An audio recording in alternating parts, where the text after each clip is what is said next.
Hello नमस्कार मित्रांनो, तर पुन्हा एकदा तुमचं स्वागत आहे आपल्या एका नवीन व्हिडिओमध्ये। तर मित्रांनो, आज आपण चाललो आहे नदीवरती गल लावायला। तर संध्याकाळचं टायमिंग आहे आणि आता आम्ही आलो इकडे खलाटीकडे। आमच्या खलाटीमध्ये पहिले आपण गल लावायला मासे पकडणार आहोत। काय करताय? थोडा भात केला, बेंनी काढते। बेनताय? हां बेनते। हे बघा खोप वगैरे अशी बना। पाऊस नाही पडत बाबा। हो पाऊस पाहिजे ना। पाऊस पाहिजे पाऊस नाही पडत। हो सुकला टाका काय नाचणी बिचणी एकदम सुक्का सुक्का झालाय। सुकी झाली। तेव्हा इकडे आईने थोडीशी नाचणी केले आणि इकडे भात आहे थोडासा। चला गल लावायला जातोय आज। हो आई, खोप आई मस्त बनवली। हे बघा येताना शेताची राखण करण्यासाठी इकडे इथे खोप बनवलेले आहे बघा, लय मस्त आहे, एकदम मस्त। मी येईन एक दिवशी आता। हो तेव्हा बेननी काढतायत आई, बांधाची बेननी शेतावरती। लय भारी खोप बनवली मस्त। हो आता यायला लागेल लवकरच। बकऱ्या आल्या। अरे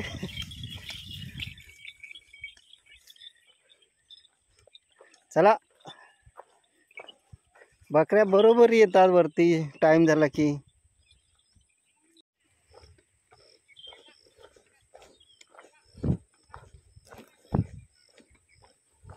बघा शेताना सर्व आटून गेली, पाणी होतं या शेतांमधून। हे मासे आहेत ना, आपल्याला गळाला लावण्यासारखे आहेत। तर जे मोठे मोठे आहेत तेवढे घेऊया आपण।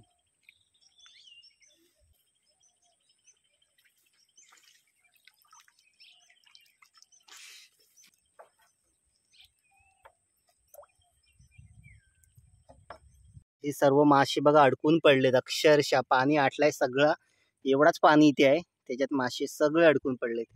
कितीतरी मासे आहेत, असे नुसते हाताने मिळतील।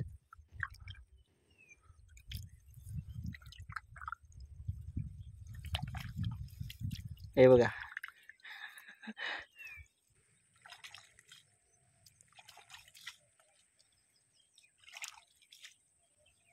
गल किती आहेत? गल आहेत तकरीबन 10-12 जास्त। हे बघा कितीतरी, अगदी पशाने मासे पकडले। हे बघा कितीतरी आहेत मासे। माझे गल तरी पण 15 गल आहेत। अरे एवढं लांब नको जाऊ दे। बघा नऱ्याचे बैल आहेत ना, अगदी तिकडून इकडे धावत आलेत। काय झालं त्यांना काय माहिती नाही। नरे धाव, आडवा धाव।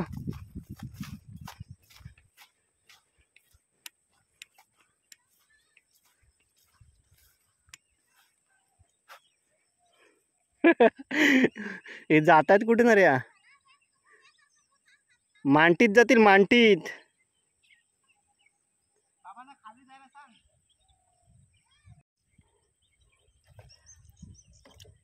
तर अगदी 10 मिनिटांमध्ये आपल्याला मासे गळाला लावायला पाहिजेत बारीक, ते आपण पकडलेले आहेत। तर आता हे ना पाणी आता सगळं आटून जाईल। अजून 2 दिवस जर पाऊस नाही लागला ना, तर सगळे पाणी आटून जाईल आणि याच्यामध्ये भरपूर मासे आहेत। जे वल्गन चढते ना, त्यावेळी मासे अंडी सोडायला येतात। तर त्यावेळी इकडे ह्या शेतांमधून ते अंडी सोडतात आणि मग पिल्लं ही अशी शेतांमध्ये मोठी होतात। तर यावर्षी काय झालं की पाऊस नाही पडत, त्यामुळे पाणी आटलेलं आहे आणि हे मासे अडकून पडलेले आहेत अक्षरशः। आणि खूप सारे मासे आहेत, म्हणजे अक्षरशः असे शेतामध्ये लिवतात असे। तर हे मरून जातील आता पाऊस नाही पडला ना। तर हे बघा कितीतरी आहेत, याच्यात भरपूर आहेत। हे बघा याच्यात ह्या मोठ्या खवली आहेत ना, इकडे भरपूर आहेत। ह्या बघा नुसत्या फिरतायत। तर हे बघा इथे ना, मी मे महिन्यामध्ये इथं कांडल सोडायचो। हा झाड आहे ना, इथे कातल आहे पूर्ण, आणि इथे या कातलावरती आपण बसायचो आणि इथे कांडल सोडायचो। तर या बाजूला कांडल सोडायचो। आता पाणी इथे भरपूर आहे, म्हणजे इथे हा कातलावरती बघा, मी आता आलोय ना, इथं डोपरभर पाणी आहे। तर याला आम्ही म्हणतो यशमालाचा डोह। हा यशमाला आहे, पूर्ण कातल आहे, इथे काय खोदत नाही काय नाही। तर मी 6 गल आहेत ना त्या बाजूला तिकडे टाकलेले आहेत। तर आपली कांडल पण एक छोटीशी कांडल आहे, मोठ्या माऱ्याची, म्हणजे मोठ्या माश्या भेटेल अशी मोठा गाला आहे। तर ती खराब अशीच झालेली आहे आणि ती कांडल आपण टाकून ठेवणार आहोत रात्रीची। आणि गलसुद्धा मी तिकडे खाली 6 गल टाकलेले आहेत, अजून आता इकडे गल टाकायचे आहेत। तर आता आहे ना तिकडे नऱ्यांनी कांडल टाकलेली आहे, तिकडे मी जातोय. पाणी तसा कमी आहे बघा.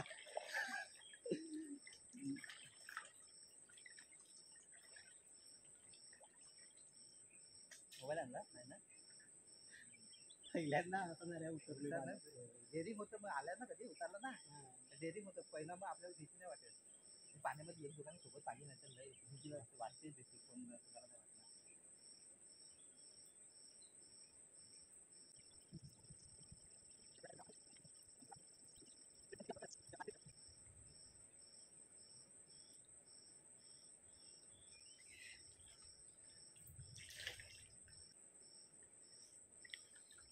तर इथे कांडल टाकलेली आहे आता.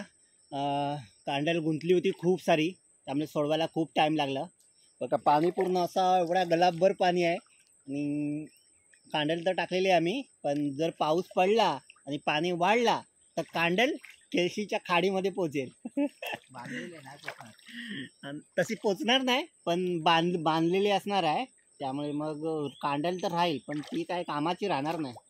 सर्व गुंता होईल, गुंता.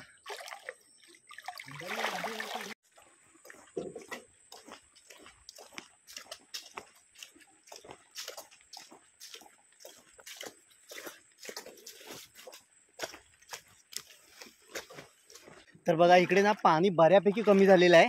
तर आता आपण काम करणार आहोत. तर आता गळ न टाकता आपण ही सांगड टाकणार आहोत. तर सांगड काय असते, तर एकाच ह्या धाग्याला जवळजवळ भरपूर सारे गल असतात. तर आता सांगड टाकूया. अरे सांगड टाकतो. तर बघा ही सांगड आहे अशी थोड्या थोड्या अंतरावरती. बघा हे आता इथे दोन गल आहेत. तर आता सगळ्यांना आपण पहिले मासे लावून घेऊया पटापट. तर हे बघा आपल्याला मासे आपण काढले होते, आता मी मरून गेले मासे.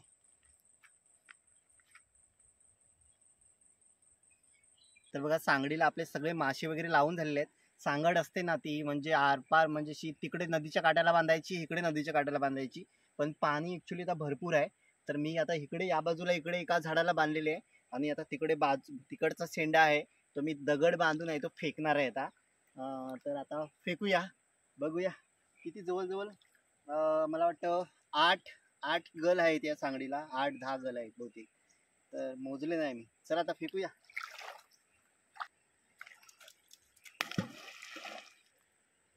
तर प्लॅन आपला फसलेला आहे. आपण जी सांगड टाकली ती लय म्हणजे काय बाहेरच राहिली जास्त. बघा मासा पण पडला हिचा. तर आपल्याला पुन्हा हे बघा मासे पडून गेले, ते फेकले ना पाण्यामध्ये जास्त जोराने, तर प्रॉब्लेम झालाय. आपल्याला मासे पुन्हा लावायला लागणार आहेत. आणि बघा दगड टाकला होता, पुन्हा दगड व्यवस्थित वगैरे बांधून आम्ही आता तिकडे मी खाली पहिल्यांदा गेलो आणि तिकडून एकदम उंच असा दगड फेकला आणि इकडे टाकलेला या बाजूला. त्या दिवशी इथे नऱ्या ना इथे डुकरीन पोरांना घेऊन, हा इथं समोर आम्ही इथून येत होतो असाच, आम्ही इथूनच येत होतो असाच. इथं लोलत होती, इथं इथं कुठं पळाले इथून नंतरला ना, इथून पाणी भरपूर होता इथे. हा इथे इथपर्यंत पाणी होता. हा इथपर्यंत असा इथपर्यंत म्हणजे ही पूर्ण वाहत होता. आणि इथून ती पोर ना लहान लहान पोरं इथं खाली एकदा गेला ह्या जालीत वाहून, आणि एक होतं इथून समोर गेली पुढे. ती कुठं गेले, इथून समोर गेली. हां अरे हे बघ मी आहे ना ती बारकी कांडल ह्याच्यात सोडतो, हे बघ ह्याच्यात. हा तर आता संध्याकाळचे 7 वाजलेले आहेत आणि खूप असं अजून अंधार पडलेला नाही, पण एकदम प्रसन्न वाटतं इकडे. एकदम नदीवरती बसून राहावं असं वाटतंय. तर आता आपण सकाळी येणार आहोत, सकाळी 6 वाजता येऊ. तर आता सकाळीच भेटू. घरी आल्यावर रात्री जेवण करून गावच्या मंदिरामध्ये गेलो. तर आमच्या गावची प्रथा आहे की नारळी पौर्णिमेच्या आदली रात्र असेल त्या रात्री गावच्या मंदिरामध्ये जाऊन जागरण केलं जातं. मंदिरातील सर्व मूर्त्या आहेत त्या आभूषणांनी कपड्यांनी सजवल्या जातात, पूजा केली जाते आणि पूर्ण रात्र आहे ते जागरण केलं जातं. तर अशा प्रकारे ही प्रथा आहे. तर आता दुसरा दिवस उजाडला आहे. तर सकाळचे आता 6:15 झालेले आहेत आणि आपण आता नदीवरती आलो आहे गल आणि सांगड काढायला. तर सकाळचं एकदम प्रसन्न वातावरण आहे, मस्तपैकी धुकं लागलं आहे आणि पक्षी ओरडत आहेत, पक्ष्यांची किलबिल ऐकायला येते. तर चला आता आपण गल बघूया आणि सांगड.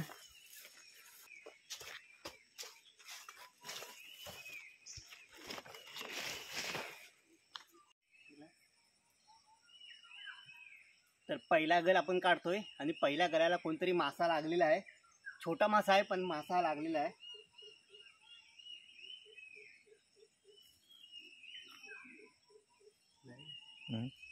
निघायला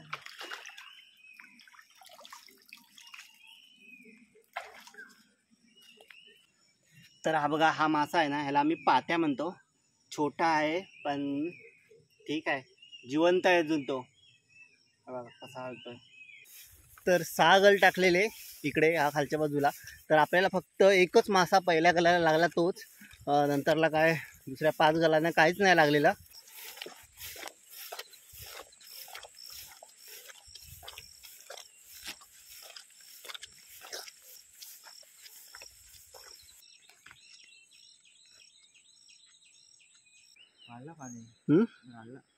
वाढला ना पाणी. बघा किती आहे. एवढं पाणी आहे अगदी. काल आहे ना असं छाती पूर्ण म्हणजे मान पूर्ण दिसत होती पूर्ण, आणि आज पाणी, पाऊस वरती पडला ना रे, आपल्याकडे नाही. इकडे आमच्याकडे पाऊस नाही पडला. नशीब कमी पाणी वाढलं नाही तर मागे माहिती आहे ना कसा पूर आलेला. तर ही बघ आपल्याला आणखी एक खवल भेटलेली आहे. तर तसंच मी दुसऱ्या दिवशी आहे तो रत्नागिरीला कामासाठी गेलो. तर थोडंसं या भागामध्ये पुढे तुम्हाला रत्नागिरीला काय घडलं ते तुम्हाला पाहायला मिळेल. तर मित्रांनो, आता मी हॉटेलमधून आहे तो निघालो आहे आणि ज्या कामासाठी आलो आहे तिकडे चाललो आहे. तर सकाळचे 8 वाजलेले आहेत. आता जाऊन थोडं हॉटेलमध्ये येते नाश्ता करणार आणि तिथून मग आपल्याला जायचं आहे. तर किती जाणार, तर कुठे जायचं आहे तर व्हिडिओमध्ये माहिती पडेलच. तर चला. हे बघा इथे एक कॉलेज आहे, पटवर्धन हायस्कूल. तिथे मागे मी रत्नागिरीमध्ये 3-4 वेळेला आलेलो आहे आणि इकडे एक्झामसाठी वगैरे असतं आणि इकडे बऱ्याचदा असं राहिलेलो आहे हॉटेलमध्ये. तर मागच्या वेळेला इथेच राहिलेलो, या पटवर्धन हायस्कूलच्या बाजूलाच छाया गेस्ट हाऊस आहे, तिथे राहिलेलो. हॉटेल रिजन्सी इथे सुद्धा राहिलो होतो मागे. गणेश भवन. तर इथे आपण वडा सांबार आणि चहा घेतला आणि आंदोलनाच्या ठिकाणी गेलो. मी आता मित्रांनो नाश्ता करून इथे निघालोय. तर आता आपण जिथे जायचं तिथे जाणार आहोत. तर तुम्हाला कशासाठी आलोय ते सांगतो. तर गेल्या वर्षी मित्रांनो पूर्ण रत्नागिरी जिल्ह्यामध्ये शिक्षकांची कमतरता होती. काही शाळा होत्या त्या म्हणजे अगदी शून्य शिक्षकही होत्या. तर अशा प्रकारे शिक्षकांची कमतरता होती. तेव्हा गेल्या वर्षी शाळेमध्ये स्थानिक D.Ed बेड आहेत. तर अशा D.Ed बेडधारकांची प्राथमिक शाळेमध्ये शिक्षक म्हणून नेमणूक केली होती. परंतु 1 वर्ष झाल्याच्या नंतरला अशा शिक्षकांना काढून टाकण्यात आलं होतं आणि त्यामध्ये मी सुद्धा होतो. तर मित्रांनो, शिक्षक भरतीमध्ये जी 1036 लोकांची रत्नागिरी जिल्ह्यामध्ये भरती झाली आणि त्या भरतीमध्ये फक्त 6 लोक स्थानिक जे आहेत त्या उमेदवारांची नेमणूक झाली. तर 1036 लोकांमध्ये फक्त 6 उमेदवार फक्त रत्नागिरी जिल्ह्यातील असतील. तर कुठेतरी आपण विचार केला पाहिजे की आपण का शिल्लक ठेवू शकत नाही किंवा आपल्यामध्ये काही कमतरता आहे का. तर आपल्यामध्ये काहीच कमतरता नाही. तर आपली मागणी आहे की स्थानिकांना जास्त प्राधान्य दिलं पाहिजे. तुम्ही पाहताय ज्या भरत्या होत आहेत त्यामध्ये बाहेरचेच लोक इकडे रत्नागिरीमध्ये येत आहेत, रत्नागिरी सिंधुदुर्गमध्ये. तर आपली मागणी आहे की स्थानिकांना न्याय मिळाला पाहिजे. शिक्षकांना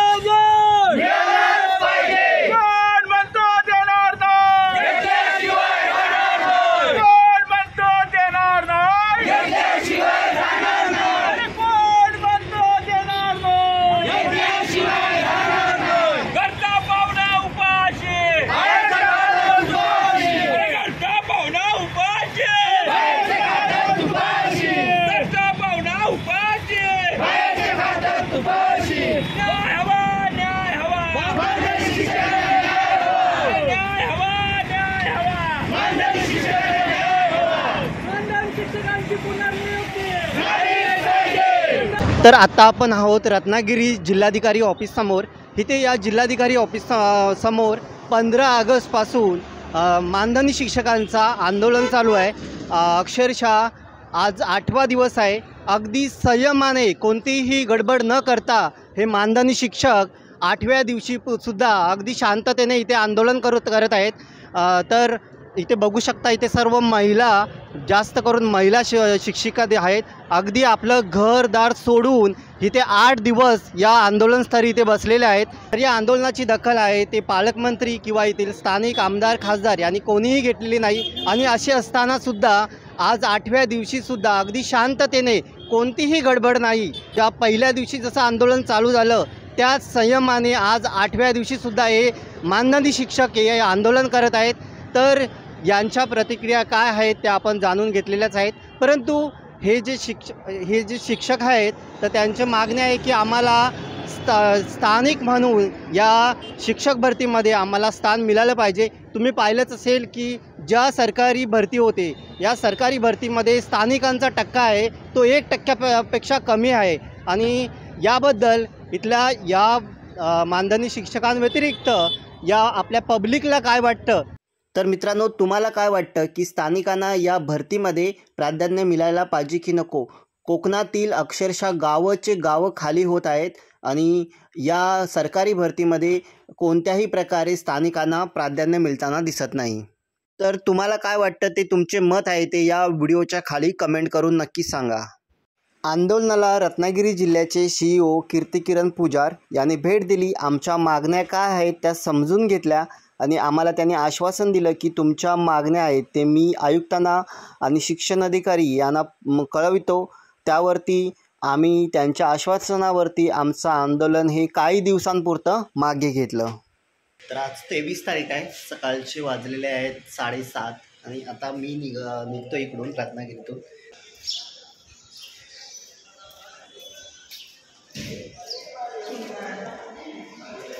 तर रेल्वे स्टेशनला पोहोचलो आहे. आता थोड्याच वेळामध्ये नेत्रावती एक्सप्रेस आहे ती येणार आहे. रत्नागिरीवरून खेडपर्यंत 65 रुपये तिकीट आहे.